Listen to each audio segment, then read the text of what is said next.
खबर यूपी के झांसी से है, जहां झांसी ललितपुर लोकसभा संसदीय क्षेत्र से इंडिया गठबंधन के प्रत्याशी तथा पूर्व केंद्रीय राज्य मंत्री प्रदीप जैन आदित्य ने आज भारी भरकम जनसैलाब के साथ अपना नामांकन दाखिल किया।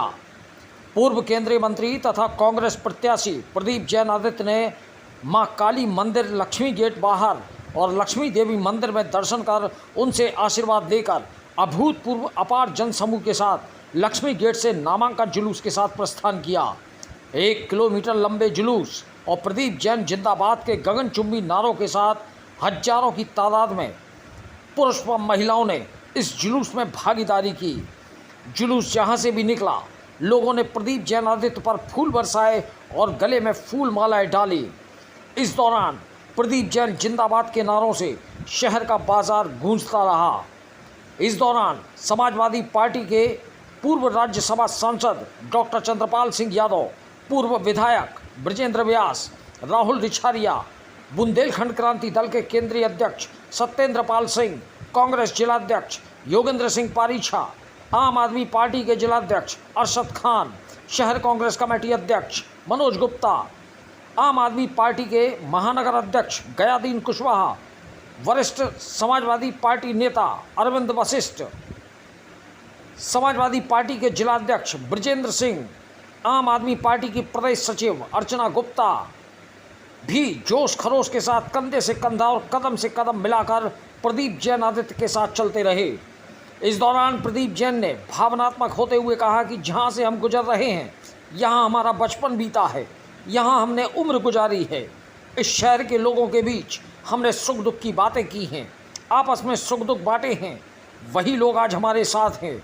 कोई हमारे पिता समान है तो कोई हमारे छोटे या बड़े भाई की तरह है।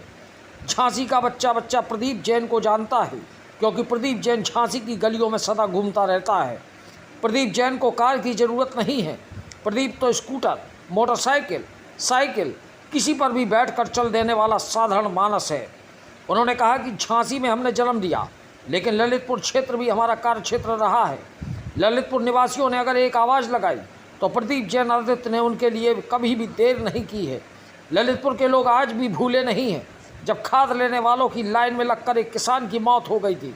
सरकार कोई मुआवजा देना नहीं चाहती थी। आधी रात के बाद ललितपुर पहुंचकर तब हमने उसका मुद्दा उठाया था। हमारे समर्पण भाव की वजह से ही बड़ी तादाद में इस जुलूस में शामिल होने ललितपुर से भी लोग आए हैं। उन्होंने सभी का आभार व्यक्त किया। उन्होंने कहा कि हमारे कार्यकर्ताओं की मेहनत रंग लाएगी और अगर झांसी ललितपुर की जनता उन्हें आशीर्वाद देगी तो वह अपनी जिम्मेदारी और ज़्यादा अच्छी तरह निभाएंगे।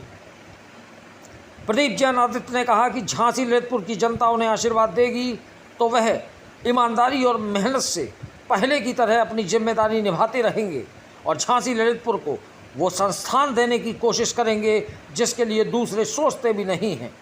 अपनी जन्मभूमि का कर्जा उतारने के लिए वह कोई भी कोर कसर नहीं छोड़ेंगे। इस नामांकन जुलूस में बड़ी संख्या में सहयोगी राजनीतिक दलों के समाजवादी पार्टी, आम आदमी पार्टी, बुंदेलखंड क्रांति दल जैसे तमाम राजनीतिक दलों के तमाम दिग्गज पदाधिकारी मौजूद रहे। यहाँ तक कि कार्यकर्ता प्रदीप जैन आदित्य को कंधे पर उठाकर जुलूस में चलते रहे। खास बात ये रही कि इस जुलूस में मुख्य आकर्षण का केंद्र महापुरुषों के स्वरूप और सबसे आगे घोड़े पर विराजमान वीरांगना महारानी लक्ष्मीबाई का स्वरूप रहा। इसके अलावा गुलाम गौस खां की तोप भी लोगों के आकर्षण का केंद्र बनी रही। फर्क सिर्फ इतना रहा कि इस तोप ने गोले नहीं बल्कि फूल बरसाए। इस नॉमिनेशन जुलूस में इम्तियाज हुसैन, अनिल भट्टा, कन्हैया कपूर, हेमंत रावत, पिंकी जैन, अनिल रिछारिया, अरविंद बबलू, विवेक वाजपेयी, बलवान सिंह, भरत राय, मोहम्मद शाहिद, नीता अग्रवाल, सल्ला भदौरिया, शंभू सेन, चंद्रशेखर तिवारी, देवी सिंह कुशवाहा, राम कुमार शुक्ला, राजेंद्र शर्मा, राकेश रजक, नवनीत किलेदार, हबीबुर रहमान चंदा, आशिया सिद्दीकी, अफजाल हुसैन, इरफान खान, राशि साहू, पार्वती देवी, प्रीति श्रीवास, आसिया सिद्दीकी, राजेंद्र राय, जगमोहन मिश्रा, राजेंद्र रेजा, सीताराम यादव, रामरूप जाटव, वीरेंद्र कुमार झा, गौरव कंचन, आबिदा खान, आरिफ सलीम, अजय जैन, अखलाक मखरानी, अमीर चंद, गिरजा शंकर राय, हाफिज शहनवाज, हाजी नूरुद्दीन, हरवंश लाल, हैदर अली, इदरीस खान, इंदिरा रायकवार, मेवालाल भंडारिया, किरण साहू, किश्वर जहां, सीडी लिटोरिया, मंसूर अली, रईस काजी, महमूद भिश्ती, मुन्नी कनौजिया, प्रदीप गुर्जर, प्रताप रायकवार आदि सहित तमाम कांग्रेसी कार्यकर्ता तथा सहयोगी दल के कार्यकर्ता मौजूद रहे। झांसी से दीप न्यूज के लिए दीपक चंदेल की रिपोर्ट। हमारे वही मुद्दे हैं जो आम जनता के मुद्दे हैं। आप देख रहे होंगे कि मेरे हाथों में वो पवित्र ग्रंथ है, जिस ग्रंथ की रक्षा के लिए राहुल गांधी ने पूरे देश के अंदर यात्रा की। अखिलेश जी ने ललकार के कहा कि कोई इसको छू भी नहीं सकता। भारत का संविधान जो बाबा साहब भीमराव अंबेडकर ने लिखा था, आज 400 के पार सीटों की बात कर रहे हैं। उनके मुख्यमंत्री कहते हैं कि 4000 सीटें लाएंगे, सब कुछ लूट लो आप। लेकिन बाबा साहब भीमराव अंबेडकर के संविधान को हम लोग बदलने नहीं देंगे। हम आज बुंदेलखंड के अंदर देखते हैं संवैधानिक जो अधिकार मिले हैं, लोगों से कहा जाता है कि इंडस्ट्रियल ग्रोथ सेंटर बना, इसमें फैक्ट्री लगेगी, नहीं लगी। डिफेंस कॉरिडोर के अंदर घास फूस खड़ी है, सालें हो गई, हर साल एक जुमला चलता है। एयरपोर्ट में भूमाफियाओं की जमीन बढ़ाने के लिए हर बार एयरपोर्ट की जमीन बदल जाती है। 2013-14 में हमने जमीन फाइनल करा दी थी, लेकिन हर बार लाभ पहुंचाने के लिए कभी यहाँ एयरपोर्ट बनेगा, कहीं यहाँ एयरपोर्ट बनेगा, विकास नहीं हुआ। विकास सांसद जी का खुद का हुआ, उन्होंने खुद इसको स्वीकारा है कि हमारी पूंजी 80 करोड़ रुपए बची। आज गरीब जनता की पूंजी कितनी बनी? इतने सारे लोग बने, चाहे वो वकील हो, चाहे डॉक्टर हो, इंजीनियर हो, छोटा दुकानदार हो, सब कर्जे में है। ऐसे समय में ये बड़े हो रहे हैं और जनता छोटी हो रही। आज बुंदेलखंड के अंदर इन्होंने 2 गांव गोद लिए थे, प्रधानमंत्री के नाम पे चुनाव लड़ रहे, तो क्या प्रधानमंत्री 2 गांव का विकास नहीं कर सकते? BHEL के पीछे शर्मा गांव के लोग क्यों कह रहे कि यहाँ घुसना मना है? तालबेट के पास के गांव के लोग पानी के लिए क्यों तरस रहे? ये जो तड़प है, ये जो लोगों के अंदर बेचैनी है, ये इस बात का प्रतीक है कि वर्तमान में लोग परिवर्तन चाहते हैं। लोग चाहते हैं जो उनके सुख दुख में 24 घंटे साथ रहे, हम उसे चुने। क्या एक ड्राइवर का बेटा दूसरी बार सांसद नहीं बन सकता? ड्राइवरों के लिए आपने काला कानून बना दिया था। हमारे पिताजी एक ड्राइवर थे, एक ड्राइवर का बेटा दूसरी बार भी लड़ सकता है। जब इंडिया गठबंधन के लोग अपना आशीर्वाद दे रहे, अपना स्नेह दे रहे, जनता जब चुनाव लड़ रही, तो उस पर इन्हें बौखलाना नहीं चाहिए। इनको इस तरह की भाषा नहीं बोलना चाहिए, जिस तरह की भाषा बोल रही उन्हें जवाब देना चाहिए। अगर उन्होंने 10 लोगों को भी रोजगार दिए हों, आज 1000 से ज्यादा लोग कहीं लाइट पे धरना देते हैं, कहीं कचहरी में धरना देते हैं, वो चाहे रेलवे के पानी वाले हों, चाहे ग्रासलैंड के। सरकार तो बराबर दावे कर रही है कि आप साथ है जनता के। 5 लाख के 25 लाख से जीत जाएंगे वो, क्योंकि उनकी गणित बहुत अच्छी है। 4000 सीटें जीत सकते, 25 लाख से जीत सकते। हम लोग छोटे लोग हैं, हमारी औकात नहीं, हमारी हैसियत नहीं, क्योंकि हम ड्राइवर के बेटे हैं। वो उद्योगपति परिवार से हैं। 80 करोड़ रुपए 5 साल में हमारी नहीं है। हो सकता उनके पास कोई जादुई चिराग हो, लेकिन मैं ये मानता हूँ कि हम लोगों का संघर्ष जीत और हार से ऊपर है। गठबंधन पे लगातार तुष्टीकरण के आरोप कर रहे हो, कांग्रेस को मुस्लिम लीग जैसा बताया जा रहा है। कांग्रेस के ऊपर कभी, आज भी हमने माँ काली के मंदिर से जुलूस निकाला, हम लोग हमेशा निकालते थे। और देश के अंदर जो देश चलता है वो भारत के संविधान से चलता है। हमारे देश की और झांसी की ये विशेषता है। उस्ताद आदिल खां मुरली मनोहर मंदिर पर शहनाई बजाते थे, बाबा जीवन साय की मजार पर रामशरण कुशवाहा की चादर चढ़ती थी। जब प्लाज्मा की आवश्यकता पड़ी कोरोना में, तो अगर कोई हिंदू भाई को जरूरत हुई तो हमारे मुसलमान ने उसको प्लाज्मा दिया। किसी मुस्लिम भाई को जरूरत हुई तो हिंदू भाई ने अपना खून दिया। ये गंगा जमनी तहजीब इस मुल्क की पहचान है, तुष्टीकरण नहीं है। सबको बराबर से हक है। आज इनका जरूर एक उद्देश्य है कि पैसे वालों को छोड़कर गरीब गुरबा को मार डालो। संत रविदास की प्रतिमा पर हम पे मुकदमा लगा दिया, दर्जनों धाराएं लगा दी, कोई बात नहीं। उन अहिरवार समाज के गरीब लोगों पे उन पे मुकदमे क्यों लगे? 70 लोग परेशान होकर घूमते हैं कि हमें पुलिस तलाश रही, हमें पकड़ना चाहती है। प्रेम नगर क्षेत्र में साहू समाज के ऊपर जब एक उनका व्यक्ति मर गया, उस समय मुकदमा लगा, हम पे लगा दो भाई। हम जनता के सेवक हैं, इस माटी के ऋणी हैं।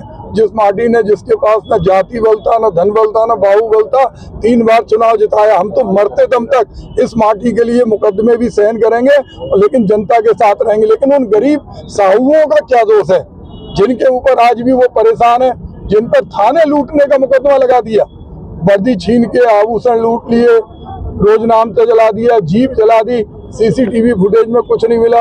तो आज जिस तरह का माहौल है, उस माहौल में लोग स्थानीय लेवल पे ये देखना चाहते हैं कि ये देश का चुनाव नहीं है, ये तो उन लोगों का है। हमारे सांसद जी जो पूरे दुनिया के अंदर आज झांसी का नाम गौरवान्वित कर रहे हैं, ये भी 5 साल सांसद रहे, कितनी योजनाएं लाए, हम भी 5 साल रहे, खुली किताब है।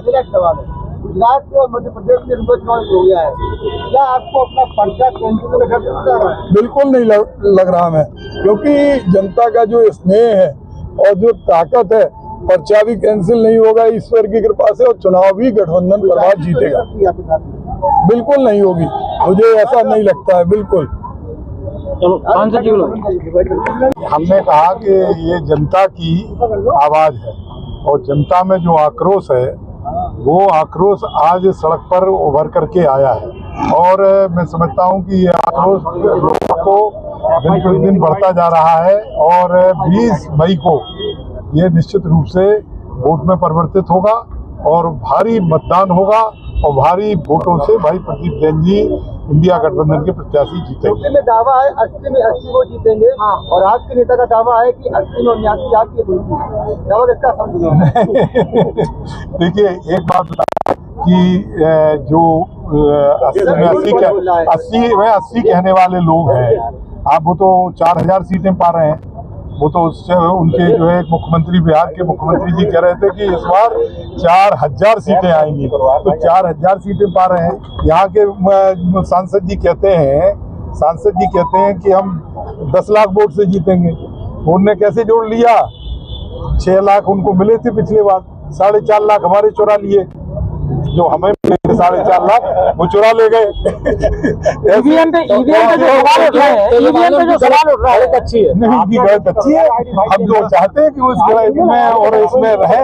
ईवीएम पे जो सवाल उठ रहा है, क्या आप उसका असेसमेंट बता रहे हैं? नहीं, ईवीएम के सवाल पे नहीं, हमारे 4.5 लाख वोट जिन्हें मिले थे उन्हीं को चुरा ले गए वे। 4 लाख वोट तो हमारे चोरी हो गए। उनको 2 दिन पहले केशव मौर्य ने ये कहा है कि समाजवादी पार्टी माफियाओं के साथ रहती है और अखिलेश यादव माफियाओं की कब्र में फातियां पड़ने जाते हैं, क्या कहेंगे? ये उन लोगों का अहंकार बोल रहा है। समाजवादी पार्टी ने जिस तरीके से उत्तर प्रदेश का विकास किया, उत्तर प्रदेश के गरीब कमजोर लोगों की मदद की, मैं समझता हूँ कि इतिहास में कभी हुआ नहीं। और इसके बाद जो पिछले 5 साल गुजरे और अगले ये 2.5 साल गुजरे, इनमें उत्तर प्रदेश में कोई विकास का काम नहीं हुआ।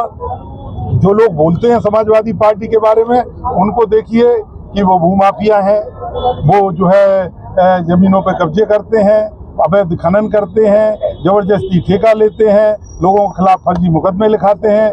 ऐसे लोग अगर इस तरीके की बातें करेंगे तो जनता इन सब बातों को समझती है। हम आपको बताएं, जनता इन सब बातों को अच्छी तरीके से समझ रही है, और इसीलिए जनता जबरदस्त तरीके से आशीर्वाद दे रही कि इनके अहंकार को किसी भी तरीके से तोड़ डालें। लोकसभा के प्रत्याशी गठबंधन आपके हिसाब से कितने वोट जीत रहे हैं? भाई प्रदीप जैन जी भारी मतों से जीतेंगे।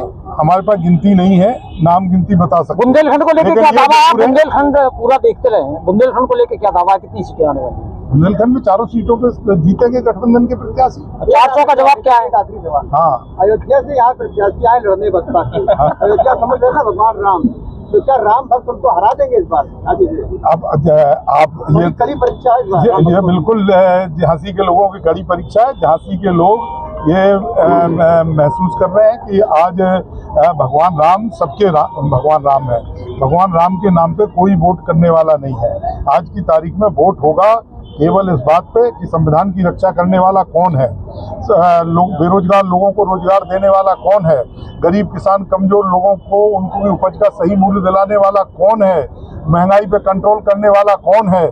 आज जो ज्वलंत मुद्दे हैं उन मुद्दों पे जनता पूरी तरीके से सजग है, और निश्चित रूप से इस बार जनता गुमराह नहीं होगी, और जनता निश्चित रूप से इन्हीं बातों पे वोट करेगी और इंडिया गठबंधन को निश्चित रूप से भारी बहुमत से जिताएगी। आज माननीय पूर्व मंत्री प्रदीप जैन आदित्य इंडिया गठबंधन से आज उनका नामांकन होने जा रहा है। भारी संख्या बाहुबल के साथ हम लोग आज नामांकन करेंगे। आज हज़ारों की तादाद में करीब हमारे साथ 20-25 हज़ार की भीड़ है और आज नामांकन करेंगे। और आज ऐसा प्रतीत हो रहा है कि माननीय प्रदीप जैन आदित्य झांसी ललितपुर सीट से सांसद बनने जा रहे हैं और हमारा और इंडिया गठबंधन के सभी सहयोगी दल समाजवादी पार्टी प्रमुख दल है और वो अपनी अहम भूमिका निभा रहा है। और हम लोग सब लोग मिलकर के सभी समाजवादी पार्टी के कार्यकर्ता और अपना दल जो भी हमारे इंडिया गठबंधन के दल हैं सभी मिलकर के प्रदीप जैन आदित्य जी को भारी से भारी बहुमतों से विजय श्री दिलाने का काम करेंगे। ये हम लोगों ने आज प्रण लिया है। और आज